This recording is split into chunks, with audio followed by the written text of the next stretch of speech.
In this video tutorial, I will demonstrate how to create and work with HTML forms and how to use PHP to process and display the data submitted through those forms.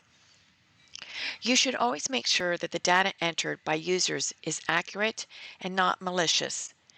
Because users can enter harmful code into text fields, it is important to validate the input, ensure it contains the correct type of information, and limit the number of characters that can be entered. You can validate form input using JavaScript and built-in HTML form validation. And later in this course, we will learn PHP techniques for creating more secure forms. While HTML and JavaScript validation improves the user experience by catching errors early, important validation should also be performed with PHP on the server because client-side validation can be bypassed. Now this form page is a plain HTML page, so we have a .html extension. However, it will be processed with a PHP script. Every form field that you want to send to PHP needs a name attribute. PHP uses the name attribute to identify the value that was submitted. You will commonly see corresponding ID attribute with the same value. The ID attribute is used for JavaScript and CSS. So you commonly see both a name and ID.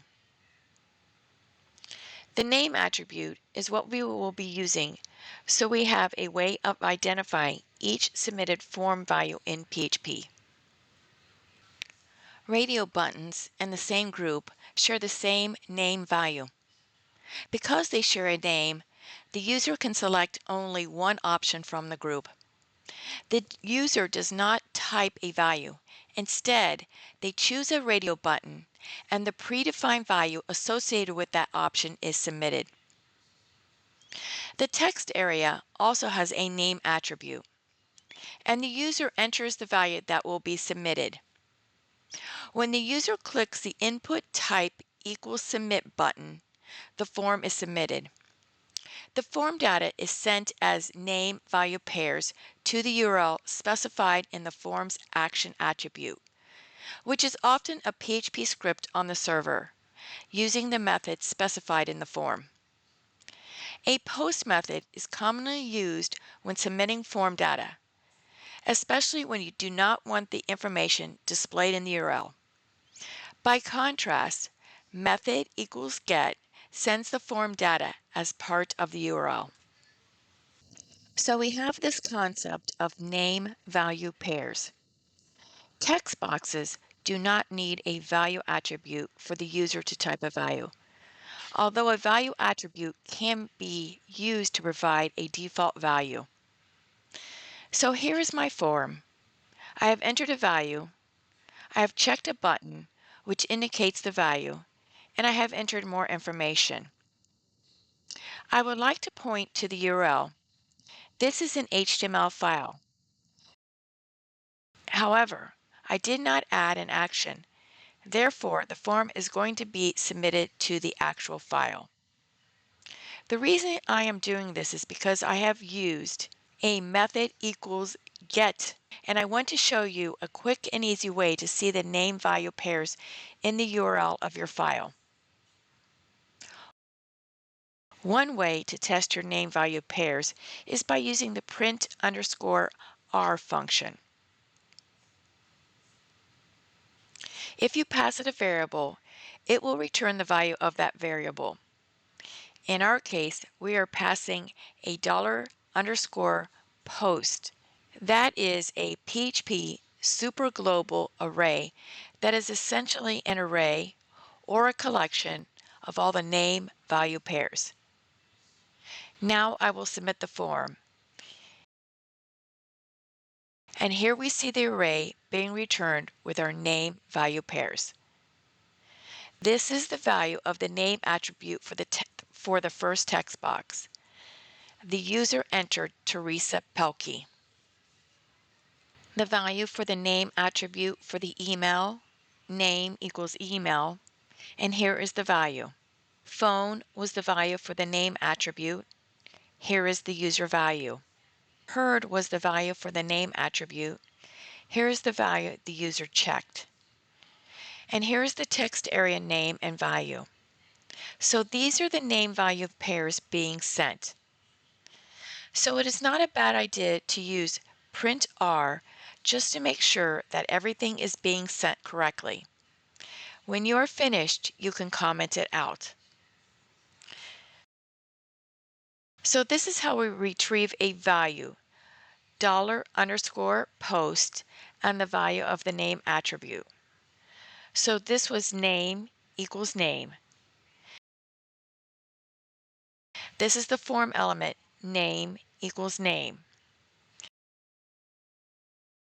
I retrieve the value the user entered using the $_post, and I pass it the value of the name attribute. Now we have the email box, and we have name equals email.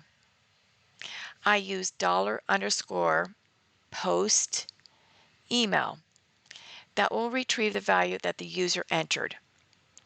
So this is the process for retrieving the values. It is pretty simple. We just pass the value of the name attribute for that form element. However, we want to store them in a variable. We will be using those variables in the output. Notice that all of my PHP processing is placed above the doc type. It does not have to be inside the body, although you may see some developers put it there. I generally do not recommend that approach. I do not recommend cluttering your HTML document with unnecessary processing code. Instead, place the PHP processing section above the doc type. PHP code can run before the HTML document begins. However, it does not output page content before the document structure is sent to the browser. When you display information to the user using echo or print, that output should appear within the body of the HTML document because it is page content. So here we have our echo statements that are telling the user what they entered. So I have echo $name, which is what they filled in for the name box. Here we have the echo $email, which is what they filled in for the email box. And this is inside the HTML. We typically define the variables in the processing, and then we use them in our output inside the body. The results page is an HTML document, even though it has a PHP extension. We still need to code it with good HTML structure. Now this was just test information for ourselves. Here we have a complete, nicely laid out, correctly formatted HTML document. So every form element has a name attribute. More specifically, every successful form control that should submit data needs a name attribute. The user enters the values. When we hit the submit button, the name value pairs are sent to the action of the form, which is a PHP script, while they are then processed and displayed. Thank you for watching.